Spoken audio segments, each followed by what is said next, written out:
Muy buenas tardes a toda la audiencia de este programa que es de ustedes, El Rumbo de la Tarde a través de Rumba 98.5 FM, con don Georgie Rodríguez, don Rudy González y una servidora Olga Almanzar, desde ahora y hasta las 7 de la noche a través de esta RCC Media.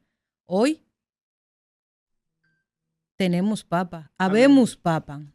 Así es, una información que sin duda mucha gente ha estado esperando y que mucha gente, sobre todo la comunidad católica en el mundo, está celebrando en el día de hoy. Yo, don Rudy, antes de pasarle la palabra, que sé que espero con ansias esa crónica acerca de lo que fue el evento de hoy, de esta mañana, en relación al cónclave y la elección del Papa, quiero tomarme un minutito para felicitar a Michael Monegro, mi esposo, quien resultó ganador en un concurso de reportajes sobre la niñez que organizó World Vision, y él resultó ganador en la terna de reportaje escrito con un reportaje que escribió acerca del autismo. Quiero felicitarle y decirle que me siento muy orgullosa y agradecer a la gente de World Vision por tomar en consideración estos trabajos de la prensa, estos trabajos de los periodistas jóvenes que se preocupan por hacer investigación, visibilizar todas estas historias y sobre todo abordar temas que son importantes para la niñez. Allá estuve, por cierto, con doña Ivonne Ferreras, que me la encontré por allá. Le mando un gran un abrazo grande y un besote como el que le di esta mañana, y le mando saludo aquí a todos los poderosos. Igual que Diulca también le mando un saludo a usted, don Rudy, y a don George. Muchas gracias. Don Rudy González. Gracias y muchas gracias. Felicidades también a Michael Monegro, que es la voz de nuestra presentación, de nuestro bumper de presentación aquí. Sí. Hay un monopolio. Es un profesional que tiene muchas áreas de acción, además de escribir, ser locutor, ser presentador de noticias, está en el tenis. Sí. O sea, hace muchas cosas y tiene muchas facetas de su vida. Escribir sobre estos temas es complicado, es complejo, es difícil, toca muchas sensibilidades muchas veces, pero son de las cosas que hay que decir, que hay que escribir y que hay que poner dentro del contexto. Enhorabuena por ese premio. Así es. Sí, ciertamente tenemos papa. Lo más importante, y comenzar por el final, es para nosotros la importancia de que este padre, que es agustino, estuvo en República Dominicana en varias ocasiones. Él iba frecuentemente a la Orden de los Agustinos en La Vega, ahí frente al parque, en la iglesia. Incluso le hicieron un homenaje en una ocasión, pero él participaba en ocasiones en retiros, en acciones en República Dominicana. Entre el 2000 y el 2004, él estuvo en República Dominicana en otras tareas. Estuvo en la Nunciatura Apostólica, pero eso no está registrado ni en su hoja de vida ni en la hoja pública del Vaticano. ¿Y cómo usted se enteró de Lo dejo eso? bueno. Ajá. Lo dejo ahí. Él dice que es atípico un papa norteamericano, pero se le define como el menos norteamericano de los norteamericanos. Bueno, porque él es un papa de padres franceses, españoles. Él nació en Chicago, vivió gran parte de su vida, ya cuando ejerció el sacerdocio en Perú, y a los Estados Unidos ha vuelto de refilón, por así decirlo, sí, porque después fue llamado a Roma por el Papa Francisco y estuvo muy cerca en algunas obligaciones. Era el hombre que se encargaba de manillar y de darle seguimiento a los obispos. Él asesoraba en los nombramientos de los nuevos obispos. Claro, por eso te digo, él era como el supervisor de los obispos encargado por el Papa Francisco, del cual era amigo personal. Dicen que se encontraron en múltiples ocasiones en su gestión pastoral, tanto Francisco en Argentina como él en el Perú. Es un hombre de línea conservadora, eh, tuvo un escándalo una vez, pero porque decían que él estaba protegiendo a un sacerdote y que eso le hicieron una investigación que había sido acusado de problemas sexuales dentro de la iglesia. Pero él no tuvo ninguna, sino que él protegió, trató de tirarle la toalla, por así decirlo, y no tuvo mayores consecuencias. Él no ejerció por mucho tiempo el pastorado como sacerdote en los Estados Unidos. Sin embargo, estuvo en los Estados Unidos ejerciendo, pero su gran desarrollo fue en el Perú. Tanto es así que en el momento de la presentación de su primer mensaje a los feligreses del mundo y a los que estaban congregados en la plaza de San Pedro, mientras hablaba en italiano, como es lógico, quiero hacer una parte y hablar en español para dedicarle esto a mi gente, ¿cómo que se llama el sitio? De su parroquia de Perú, que tiene un nombre bastante... La parroquia se llama, lo tengo por aquí, espérate, porque yo saqué todas esas cosas por aquí. Espérate, porque yo, ¿verdad? Para que no se me olvide, porque yo tengo... Chiclayo. Chiclayo. Él tiene 69 años, yo tengo 75, yo soy un poquito más viejo que él y a mí se me olvidan las cosas. Entonces, pero él sirvió en varias parroquias, incluso en una ocasión fue el vicepresidente de la Conferencia del Episcopado y en otra ocasión fue el vocero oficial de la Conferencia del Episcopado. La Conferencia del Episcopado, que ya no tiene tanta fuerza en las Américas, fue un organismo que tuvo mucho poder en los años 60, 70, aún en los 80, y conformaba lo que era como un gran consejo episcopal que tenía una supervisión y defendía las posiciones de la iglesia en toda América Latina. El cardenal López Rodríguez fue presidente de la Conferencia del Episcopado Latinoamericano. Se llama Conferencia de Episcopado Latinoamericano, el CELA. Él fue vicepresidente de la conferencia, el hoy Papa, y fue vocero también de esa institución. Dicen sus crónicas biográficas que él ganó mucho respeto y mucha admiración en el Perú por la obra que hizo. Incluso él no estuvo en un solo sitio, sino que estuvo en varios sitios. Y el 24 de agosto del 2000, ¿qué fue que le dieron la...? El 24 de agosto del 2015 adquirió la nacionalidad peruana sin que por ello perdiera la nacionalidad norteamericana, o sea, tienen doble nacionalidad. Hay que ver ahora, dicen los expertos en el Vaticano, que la elección de él no fue compleja, aunque fue la cuarta votación de la jornada, la primera el miércoles, dos más en el jueves en la mañana y la del jueves en la tarde salió electo. Dicen, ahí está, la fumata blanca.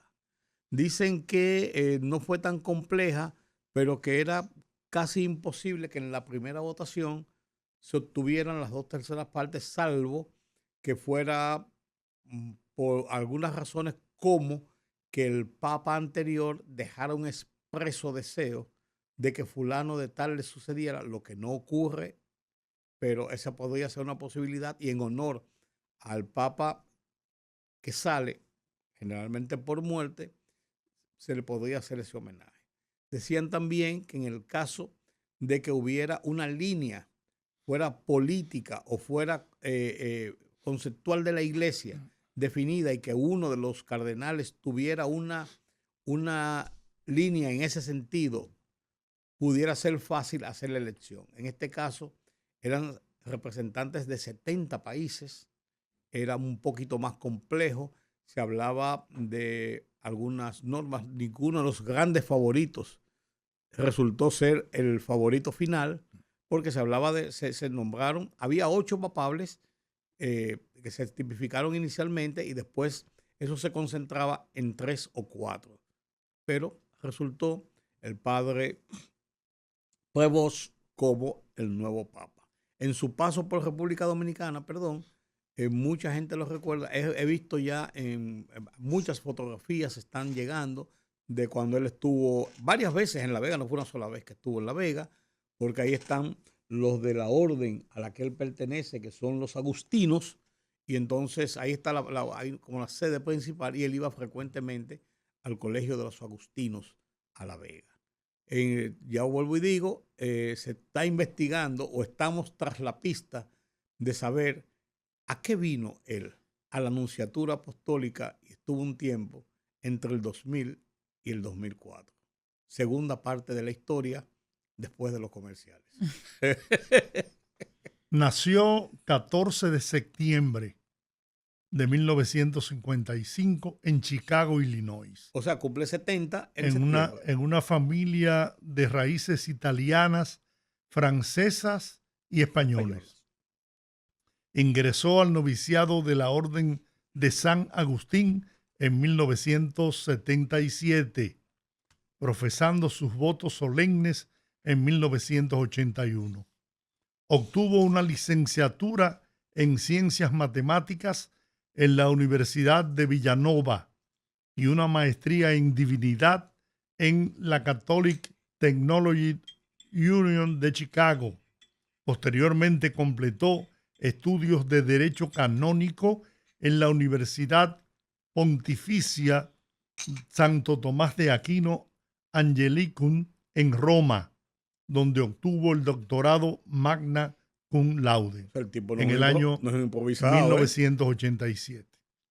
En el 85 fue enviado a Perú como misionero, desempeñándose en la prelatura territorial de Chulucanas y posteriormente en Trujillo, donde dirigió el seminario agustino y enseñó derecho canónico.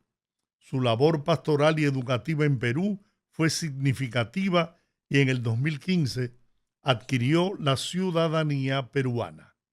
En 1999 fue elegido prior provincial de la provincia agustiniana de Chicago y en el 2001 prior general de la Orden de San Agustín, cargo que ocupó hasta el 2013. El Papa Francisco lo nombró administrador apostólico de la diócesis Chiclayo en el 14 y obispo titular de la misma en el 2015. En 2023 fue designado prefecto del dicasterio para los obispos y presidente de la Pontificia Comisión para América Latina, roles que implican una influencia significativa en el nombramiento de obispos a nivel mundial. Fue creado cardenal por el Papa Francisco en el consistorio del 30 de septiembre del 2023, asignándole la dicotomía de Santa Mónica. En el 2025 fue promovido a cardenal obispo de Albano. Su perfil discreto, experiencia pastoral en América Latina y liderazgo en la curía lo habían posicionado como uno de los principales candidatos en el cónclave de 2025 para suceder al Papa Francisco. Ahora bien, y no quisiera ser irreverente. No lo eres. ¿Por qué? La lógica indica que si la Iglesia Católica o la religión católica, su mayor crecimiento significativo se produce en África y Asia, ¿no era lo más lógico que se escogiera un papa de cualquiera de esos dos continentes? Es posible, pero también hay que ver cuál es la línea política de la iglesia, no solamente en el crecimiento de sus feligreses, porque no solamente está basado ahí. Recuerda, por ejemplo, que el Papa Huatzira, el Papa Juan Pablo II, fue un papa eminentemente político que contribuyó a la disolución de la Unión Soviética y de la Guerra Fría, de la terminación de la Guerra Fría. Ratzinger fue un papa que realmente lo que trató fue de estructurar y organizar todo lo que era ¿cómo decir? La estructura legal de la iglesia, y trabajó mucho en eso. Y el Papa Francisco hizo una serie de cambios destinados a la modernización y a la adaptación de la iglesia, para citar cosas como esa, para poner un ejemplo, de la iglesia a los tiempos modernos, con el tema de las mujeres, con el tema de las personas divorciadas, con el tema del matrimonio, con el tema de la forma de administrar el perdón, que no fuera exclusivamente a personas que pudieran ser excomulgados. Bajo la sombrilla de que la iglesia es para todos. Entonces lo que te quiero decir, hay que ver, yo me estoy atreviendo a contestar, no estoy contestando, estoy elucubrando. Entiendo que posiblemente la línea de política del Vaticano en este momento pudiera ser más que, sin dejar de desatender eso que es el crecimiento de la iglesia.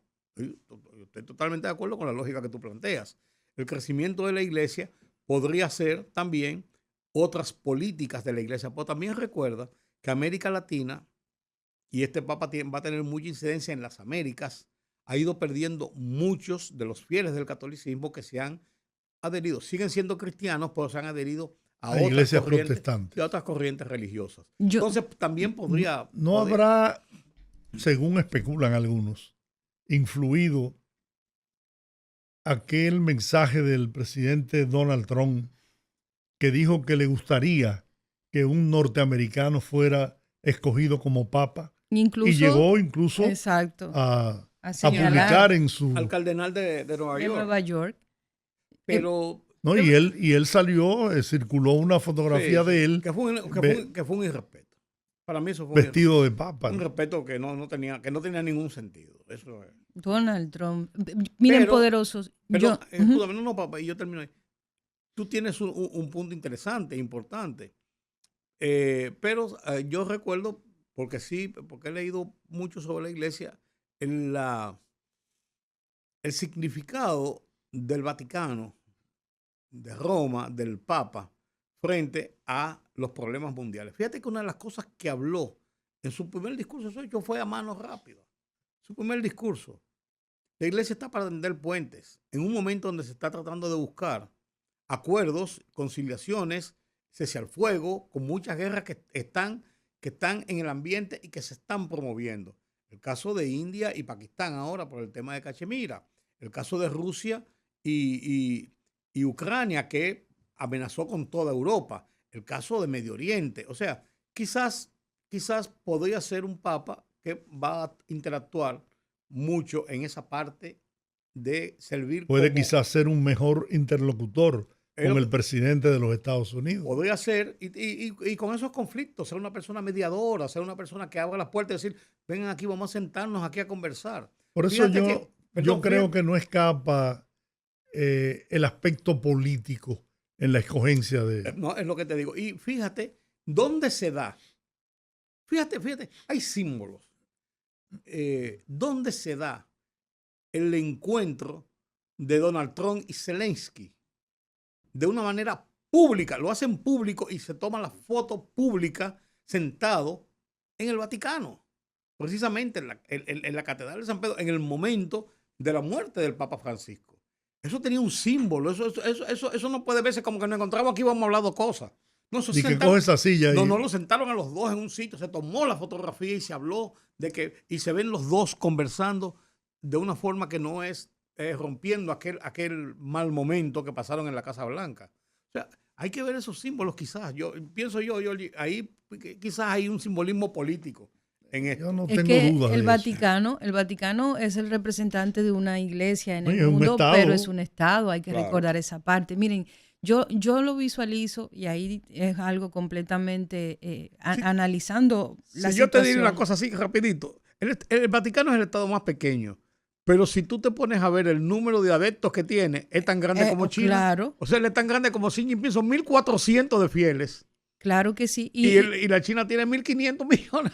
Y hay que dejarse de cosas. O sea, el tema de la ideología católica cristiana tiene un peso en las decisiones. Cuando una persona creyente está pegada a esos preceptos, pues todo lo que salga de ahí tiene un peso y todo es político. Pero yo creo que este nuevo Papa tiene un elemento que hay que analizar. Recordemos que antes del Papa Francisco, la Iglesia Católica venía atravesando una crisis de popularidad y que esa crisis también se veía un poco representada en el poco carisma del Papa Ratzinger en ese momento. Al llegar Francisco y a hacer esta apertura, a hacer esta discusión incómoda dentro de la Iglesia Católica, atreverse a abordar temas tan sensibles e incómodos como la homosexualidad, el divorcio, que han sido temas de debate incluso a lo interno de la Iglesia Católica, que ha dividido a la curia a nivel internacional respecto a estos tópicos. Yo pienso que también hubo un poquito ahí de pensar en un papa cercano a lo que ya se venía dando, que fue popular, que funcionó, que atrajo la nueva generación, que atrajo nueva feligresía, que conectó su mensaje y su forma humilde de vivir el papado, conectó con las masas y lo hizo un papa muy popular y muy querido. Y estamos hablando de un nuevo papa, de la cercanía de Francisco, una persona de la confianza de Francisco, al grado tal de que era un asesor incluso en los temas de los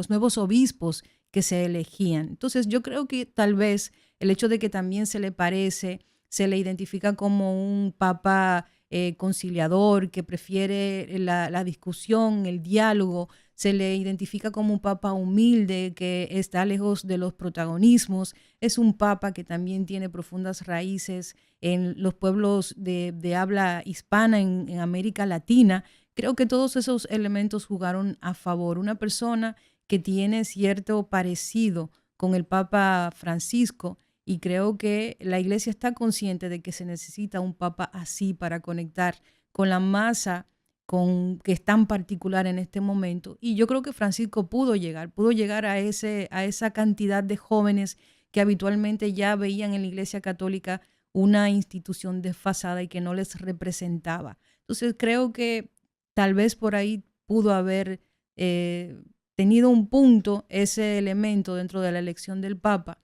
aunque sin dudas fue todo una sorpresa, ya que había perfiles que estaban en la opinión pública como los favoritos indiscutibles y finalmente pues sale... Habían candidatos ahí mucho más cercanos a Francisco, como es el caso del asiático, que incluso le decían el Francisco asiático. Así es. Y yo pienso que si los cardenales, claro, ellos son los que eligen, ¿no? Hubieran escogido ese papa asiático o el papa africano que ha estado baloteándose en 2 o 3 ocasiones con las posibilidades de llegar a ser papa, hubieran enviado un mensaje real de transformación y de cambio en la iglesia. Hay gente que dice que el hecho de que el Papa ahora sea norteamericano tiene que ver con que Donald Trump es el presidente y que todo el mundo se está alineando con Donald Trump, Pero fíjate el interés marcado que hay en destacar su nacionalidad peruana, queriendo como opacar un poco el tema que es norteamericano. De hecho, la prensa en medios de comunicación, en varios periódicos digitales, casi siempre, se le menciona como el norteamericano menos norteamericano. O sea que desde el principio ese aspecto Ahora, de su papado está ahí. Por lo menos la que yo vi, que la compartimos allá, es de una persona carismática y sencilla y cercana. Fue la impresión. O sea, el lenguaje corporal, eso fue lo que me... Pero además de eso, quizás a él lo relacionan menos con Estados Unidos porque su ejercicio, ya como purpurado incluso, no fue en Estados Unidos. Lo ejerció prácticamente fuera de Estados Unidos. Primero en América, en Perú, en algunos otros sitios, y después de eso en Roma mismo. O sea, tuvo un tiempo muy mínimo en ejerciendo como sacerdote en en Chicago, en Estados Unidos. Quizás por eso no le dan esa connotación de norteamericano, que no sea por nacimiento. Además, como es un nacimiento de padres extranjeros también de Estados Unidos, no lo consignan, quizás, digo yo, pienso, como un norteamericano de pura cepa, un O'Connors, por ejemplo. ¿Tú me entiendes? Que es un tipo que ha vivido toda su vida en Nueva York. O sea, pienso yo. Pero, de todas maneras, yo creo que es una buena escogencia. Es una buena escogencia. Lo que hay que ver es el perfil de su política papal, hacia dónde va. Es un hombre joven para la posición de papa. Sí, va a ser un papado. Puede ser un papado largo de 20 y tantos, 30 años, quizás. No, 30 no. Bueno, va a cumplir 70, bueno, menos, 20 quizás. 15, quizás 15. Sí, bueno, si va a cumplir 70, sí, 85, 90, porque hasta la muerte. Bueno, el Papa renunció. Ratzinger. Sí. Ratzinger. Sí, Benedicto XVI. Pero por otras razones. Tenía unos problemas de salud, pero por otras razones también. Sí. Ahí hubo una confrontación bastante fuerte y él tomó el camino de evitar que la confrontación contaminara posiciones de la iglesia más radicales y tomó la decisión de renunciar. Pero es una elección que se esperaba, que había muchas conjeturas sobre la misma, había muchas expectativas sobre la misma, porque pasó lo que pasó con Juan Pablo II. Señores, calzarse las botas de Juan Pablo II era complicado en un mundo tan comunicado ya y de tanto seguimiento, porque antes el Papa era una persona encumbrada allá y como no había tanta publicidad de tantas cosas, del Papa se sabía lo que se quería que se supiera. Ahora no. Ahora con el auge de las comunicaciones, de las distancias que son cortas y en cualquier momento te convocan a una reunión a Roma y tú estás allá en las próximas 10 horas. O sea, la cosa es diferente. Y el Papa Francisco fue un papa de mucha exposición pública y por tanto un papa que ganó mucha simpatía, no solamente en la feligresía católica, en la feligresía cristiana, sino en el concierto mundial de gobernantes. Y cuando tú tienes una persona con una figura carismática de tanto peso en la sociedad, la sustitución a veces se torna compleja porque comienzan a establecer las comparaciones. ¿Y qué tú vas a seguir? ¿Qué tú vas a hacer? ¿Tú vas a ser mejor? ¿Vas a ser peor? O sea, y esas comparaciones son a veces odiosas. Entonces yo creo que la escogencia rápido también significa que no hubo confrontación interna por la escogencia. Eso da un sentido de cierta unidad, porque para usted tener las 2/3 partes de una votación en un concierto de 133 personas, se ve que se llegó a un acuerdo fácilmente o había una línea de ese acuerdo. Si eso se prolonga 2, 3, 4, 5 semanas, se están matando ya adentro. Se están matando ya adentro y anda el cuchicheo y anda la negociación y la teoría de la conspiración y todo eso. Entonces, todo eso va a redundar en una parte de beneficio para el inicio de ese papado, que lo comienza en medio de situaciones tensas en el mundo, los conflictos bélicos. Puede ser un ente conciliador. Ojalá, eso es lo que uno espera, pero es un papado que comienza, como te digo, un reinado bastante tenso en las confrontaciones del mundo. Pero vamos a esperar. Francisco, yo creo que si desde la tumba, desde el cielo, pudiera ver, creo que podría estar satisfecho de cómo va la iglesia. Vamos a la pausa. Vamos a la pausa. El rumbo de la tarde.